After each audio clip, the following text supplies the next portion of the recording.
Hello, everybody. Good day to you all. Today, I am talking about Paradise, season number 2, episode number 4, 5, and 6. Things happen. We get to explore more into these characters, getting their backstory as well too. Find out why certain people are psychos. We get like a story about a mother and childbirth and loss, and I mean, we birth and loss in the same episode. Wow, we found a story about. We have a story, about love and the obsession and how obsession, people somebody else a confused obsession with love and stuff like that as well too. And so, a lot of things happen, a lot of things go down. It's just this world is messed up, but the acting on the show is just beautiful to watch. Even though some of the characters in here are just psycho crazy, but you just enjoy watching them on screen. You get drawn into, you want to know more about them.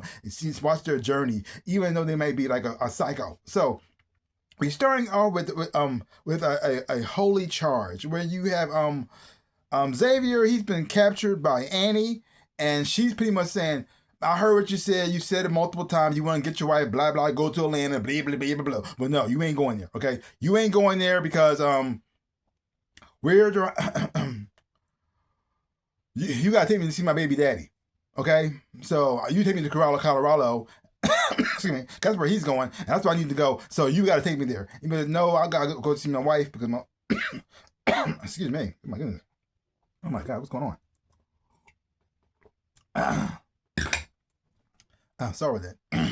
Go see my wife, and then so that starts causing conflict. But through their time there, she started to realize that he actually is a good guy, and she didn't want to use him more. She said, okay, fine, I want to do your plan.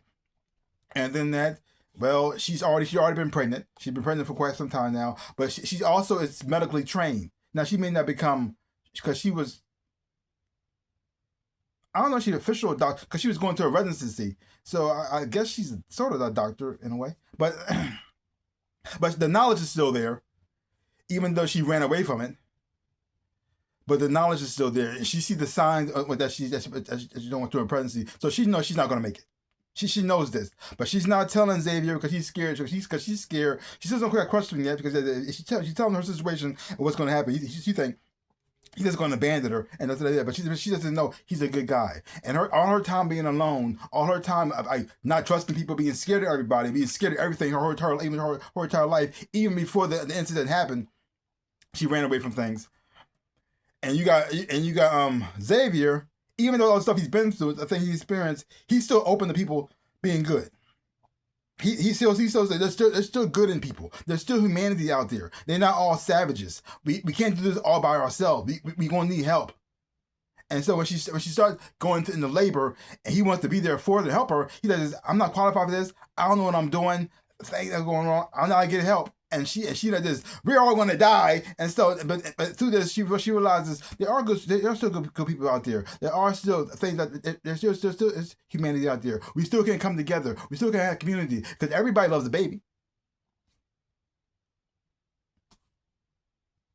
And so, and seeing this beautiful thing of childbirth coming to attention, but then at the same time, the loss as well. Like one life comes into this world while another life goes away, and it's very sad, but also kind of beautiful at the same time. It's in a way, kind of sort of it's the circle of life in a way, which is that situation, which also gives Xavier to have another mission at the same time. And then we have in the fifth episode where we have this whole episode about this guy who's this mailman. The guy who pretty much all he did. He was a mailman. He didn't really have any friends. He didn't really have a social life. He didn't have a girlfriend. He wasn't married. He didn't have no children. Nothing that is all too. He just played video games. And through his video games, he connected with some guy on the internet. And they were talking about doomsday and prep time and all that stuff as well too. And because of that, it kind of bonded each other. And when the incident happened, they were prepared. He had a shelters picked out as well too, and then he brought in certain people who had certain jobs and skills to help him out as well too. But in the process, he ended up helping this one kid out named Bean, whose parents were probably most likely neglectful for this child. They didn't really take care of him. Most of the time, I don't know, they were on drugs mostly, probably, and so. And every time he went to the house to deliver the mail, they were constantly arguing while the kids pretty much stayed outside. I mean, the kid's name was Bean, so I'm not sure that's even his real name. It could be a nickname they gave him, but if that's what they called him, that's all he knows. I'm not sure the kid was even going to school, which is just sad. But through the process of them trying to get to the shelter in time, he ends up meeting Xavier's wife.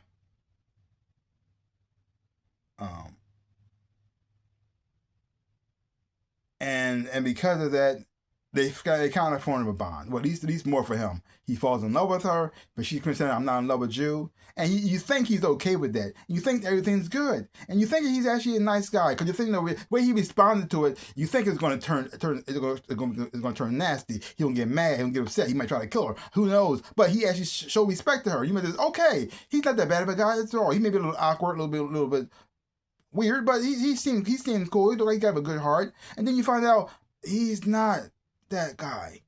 He's the other guy. You might say, "Oh no." And you're seeing how obsession can turn very, very dark and very, very messed up. But you have a man who had nothing in his life, never had anything at all, and then he thought he found something, and he just want to keep it to himself, and he won't do anything to make sure that happens, and that's just messed up. Oh. And then we have Jane.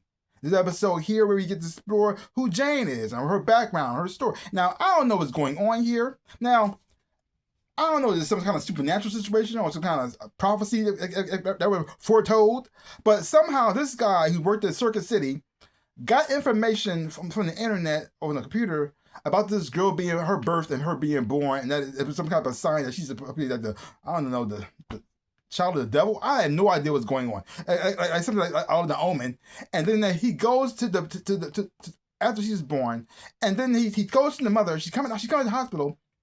And he asked her what day she was born. She said, "She's the child. She's the child," and all this sort of thing, freaking out. Is she going to bring like evil and so I just, what is happening right now? Does this show turn supernatural? Like what was that about? I don't know what's happening there. But the thing is, the prophecy must be true because Jane's a psycho, even from birth, and there are signs that are here. The thing is, though, you have a child here who wants the love of her mother, and her mother didn't love her.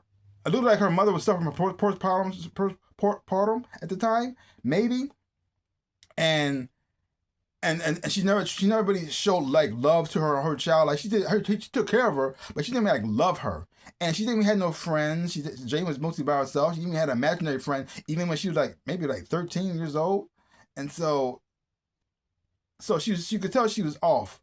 And so after the storytime episode, you get an understanding of who she is. This is a woman who definitely wants a mom. That's the whole thing. Yes, she's insane and she's a psycho, but she desperately wants a mom.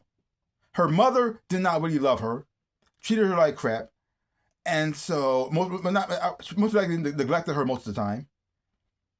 And so now she gets part of she's part of the FBI. She's going through training, and she and one of the women there sees something in her and takes her in.